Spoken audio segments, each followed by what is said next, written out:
Hello and welcome to another episode of Money Tips. This is Charles Kelly bringing you money tips to help you save, earn, invest, accumulate, and ultimately enjoy more money. Today I want to talk to you about getting things done. It's the 4D formula for getting more things done and feeling good, whatever the outcome. Now, this is a simple 4-step process that will help you stay on top of things and feel better about yourself, whatever the outcome, whatever happens. Now, let me ask you a question. Do you find yourself feeling overwhelmed sometimes with endless to-do lists, a tray full of things to sort out, unopened post, and the rest of it, and all the other things that we have to do in between? Now, if the answer to this question is yes, then join the club, because most of us have been there. I feel that way quite a lot of the time with all the things I have to do. So let's look at a quick step process to help you get more organised and, more importantly, feel better about yourself, whatever the outcome. Now, the process for me, it's evolved from a combination of things I've read and learned about over the years. I mean, there are thousands of books on this, like Life Leverage by Rob Moore, Do It or Ditch It by someone else. I can't remember her name. This is one that was given to me. It must be someone dropping a hint, by David Allen. Getting Things Done: The Art of Stress-Free Productivity, and it's quite a good book actually. I mean, I wouldn't say it's a page turner, more of a dipper. And I've got a couple of things here that I've just highlighted, having clear boundaries. But one thing I would say to David Allen, and he's a best-selling author, and I'm an author, and this is 316 pages or something of how to get things done. Well, and it's in small print. You can see that the print is not that large, so you've got to squint to read it. And sorry, David, but I would say, why not write, if you're going to write a book on how to get things done, do it a 50-page or something, because I'm never going to read that. Never, in a million years, I'm not going to sit and read that from cover to cover. I'll dip into it from time to time. I might pull out a few ideas for all of us. But I just think I want something that's quick, that I can easily access, and maybe something like this. Maybe this podcast will help you get things done. So there you go. That's my advice for David. Now, over the years, I've observed literally hundreds and thousands of people that I've worked with, some of whom I'm employed in my business, and I've come to the conclusion that there are basically two types of people. This is in an office environment, but perhaps in a wider scope as well. What I would call, the first one is what I would call the organised, tidy desk person, OTDP, or the disorganised, messy desk person, DMTP. Now, that might sound a bit brutal to you, but this is my own observation. And, incidentally, I've got a messy desk. I won't even show you my desk, but my desk is messy. Even though I try my best to tidy it up, it's always just messy, and that's the way I kind of work. Now, I do envy some of those people who can have a tidy desk actually and seem to get things doing. We used to have admin people that breezed into work, always on time. Their desk is tidy from the night before. They get on with their job, and you look at their desk and it's got maybe a cup with a few pens and maybe a photo of their loved ones, and in their own mug. They don't use anybody else's mug. Their clean mug, and when they leave, they're out the door on time, but they've done all their work. They're they've got their gym bag, going down the gym, and yet their desk is clear, and they've managed to do that. But they literally eat admin. They eat work. They bring it in and chew it up and spit it out all correct. They've got attention for detail. They can look down a form and go bang, bang, bang. That's correct. That's correct. That's not correct. And yet other people, I've had assessors in the college I ran, putting in work, experienced assessors, and they still didn't get all the right signatures that were needed for the portfolios. They still didn't fill in the right bits of paper. They still didn't put their name where it should be. And yet you could get some young student, and she looks down the form and says, that's missing, that's missing, that's missing, that's missing, just like that. And she could do the job in terms of the admin side. She was better than people that have been doing the job for 20 years. And I'm sure it's something to do with the type of personality. I don't know what it is really. But if you want to employ someone in an admin position, you want the OTDP, the organised, tidy desk person, because they are the people who are going to get things done properly. And, I mean, how do you... I think when it comes to getting things done, how you feel about them matters as well. If you're already stressed about a task, you hate doing the task, the chances are, you're going to leave it to the last minute. You're not going to get it done properly. You're going to rush it. So there always has to be a better way of going through life than being stressed all the time, because there'll always be things to do. There'll always be problems. There'll always be posts coming through the door, emails to answer. I mean, the admin now is unbelievable, isn't it? When I think of my parents growing up, the amount of posts was quite minimal. They had we had an old radio in the kitchen, and beside the radio there was a gap between that and the wall, and the post used to just go there, and there wasn't much post. And now you just seem to get letters all the time from the bank, from the council, from the electricity, the water board. I mean, it's just constant stuff, isn't it, being thrown at you all the time? And that's just your physical post. That's not your emails that you're getting through. So we're sort of overwhelmed with information at the moment. And I don't know if you've read the book 1,000 Places to Visit Before You Die. Have you read that? How on earth are you going to get around to 1,000 places? You start reading it, you think, God, I want to go there, I want to go there, I want to go there. But, if you had even 4 weeks holiday a year and you could go to 4 different places, how many years have you got? Have you got 20 more years in you to travel? 40 years? That's not 1,000 places, is it? Even if you'd have to go to one every day, I mean, it's just crazy. So at the end of the day, I just sort of, I'm not going to go backpacking for the next 5 years just to tick off everything in that book. So at the end of the day, I just put it to side and just forget about it. Okay.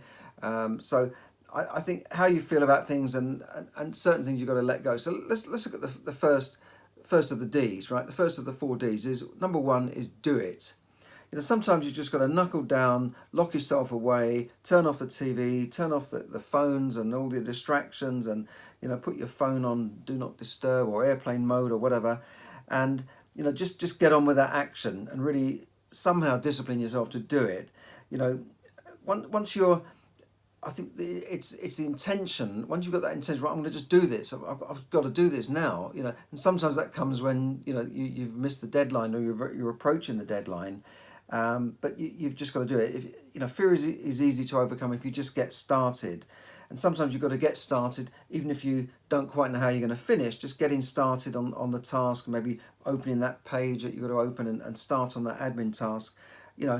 Not knowing how easy it is to overcome, just getting on with it. There are very simple ways to learn how to do things, anywhere now. Even if you can't do something, just Google it, go on YouTube, and you'll get a video on how to do it. I remember a friend of mine was locked out of her Porsche Boxster. The battery had gone flat, and of course you can get the door open with a manual key, but you can't open the boot lid because it's on it's done electronically, and if the battery's flat you can't get it open.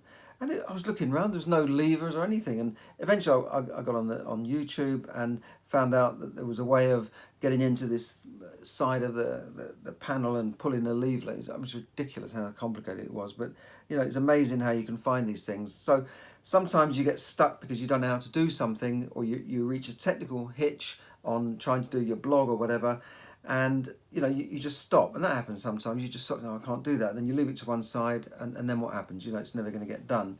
So I think just try and make a phone call, Google it, and then you maybe get over that hurdle.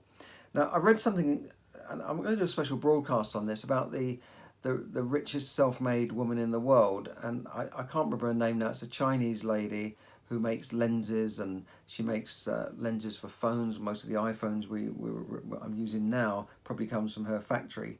And on one of her staff days, now this is the idea of a staff fun day. It was walking up a mountain which is like 1,000 meters high, and that was their day out. And a lot of people got halfway up and felt they just couldn't go on, but she made sure that everyone didn't stop, they didn't give up, they carried on. And why was that? Because she came up with an interesting point. I mean, obviously getting things done and finishing jobs, everyone knows you should do that, but she said something interesting. She said, if you're halfway up already and you give up and go back down again, you're never going to have the energy to do it again, are you? You're never going to have that energy to go all the way up. When you've already gone halfway up, then you're going to go down. Are you then going to, you've gone up 500 meters down. Well, that's the same as going to the top, but you're never going to get that energy and that drive to go all the way up to the top. So sometimes finishing jobs is easier than just leaving them to one side and perhaps never getting back to them. Okay, so that's number one, do it. Number two is delegate it. Obviously, this sounds blindingly obvious, but most people fail to master it. And, a lot of people I know can't delegate. They have to hold on to things. They don't want to let go, do they? And they are the only ones who can do things. They're the best at it, and only they can do it. And they have to look at everything, every bit of post that comes in the office and everything that goes out.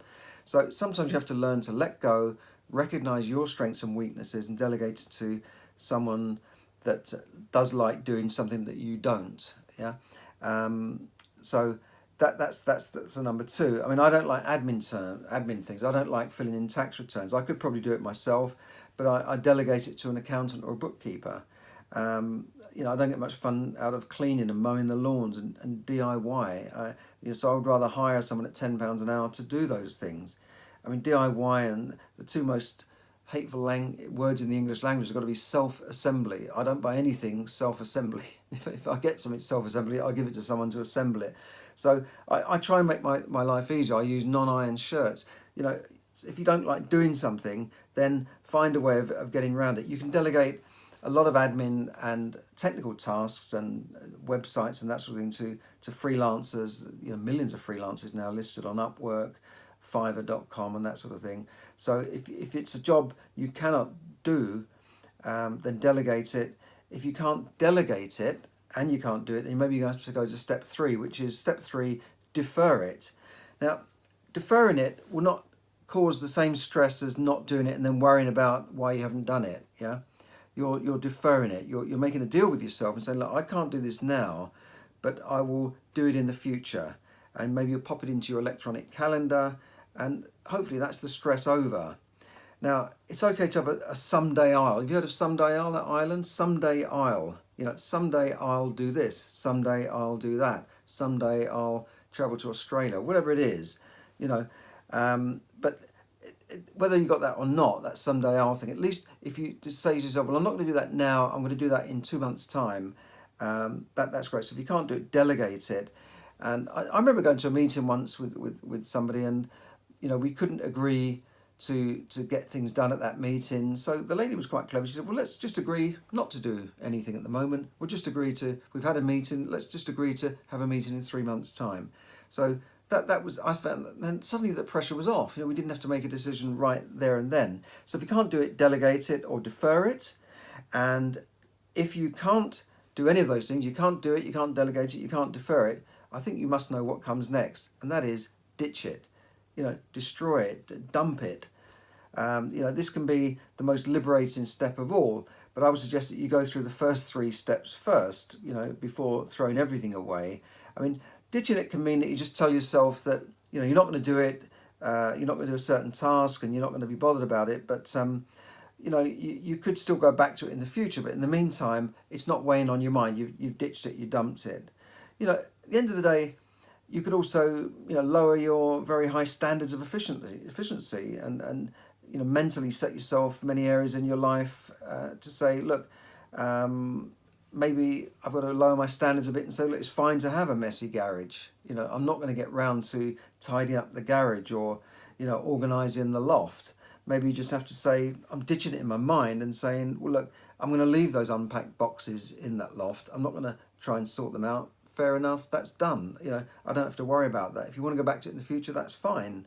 When I ran a business, I'd have a good clear out of papers every once in a while, and it was amazing to find the amount of things that hadn't been done or responded to for months. I mean, I've got a few on my desk now. I've got things here. I've got some stuff here.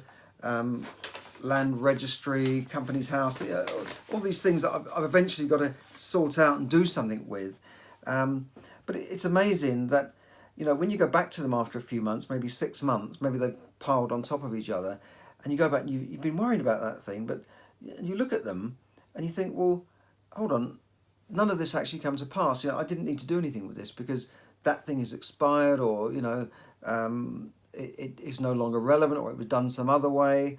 And basically I could have ditched those things in my mind long ago, instead of having to have that weighing on the back of my mind. I've got to get round to that. And obviously that's part of having a tidy desk and not having these papers around giving you a lot of stress. I'm not suggesting that you ignore problems, but do apply the 4D process to them at least. Now I know this might not sound like a money tip, but obviously money requires action, money requires time, money requires organization. So the more time you have and the more organized you are and the more you can get done, the more you're likely to make more money. And at least if not, you'll have the time to enjoy the money that you've already got. So I'm not suggesting just ignore problems and just lie back and say I'm ditching it, I'm deferring it. You've still got to be organized, but just think about those 4 steps. Now, the 4 steps are: do it, delegate it, defer it, ditch it, or dump it, whatever you want to say. Those are the 4 steps. And just remember though that, as Mark Twain once said, I've had many problems in my life, but most of them never happened. And that's what I'm talking about. Sometimes worrying about things too much, things might never happen. So just go through those steps and you'll find that your life could become more organized and you will feel better about it, whatever the outcome, whatever happens. This is the 4D formula for getting more things done and feeling good about whatever the outcome, feeling good about yourself and feeling great. So there you go. That's my 4-step process and my 4-step formula for getting things done and feeling good about them, whatever the outcome. Thanks very much. This has been Charles Kelly, bringing you money tips to help you save, earn, invest, accumulate, and enjoy more money.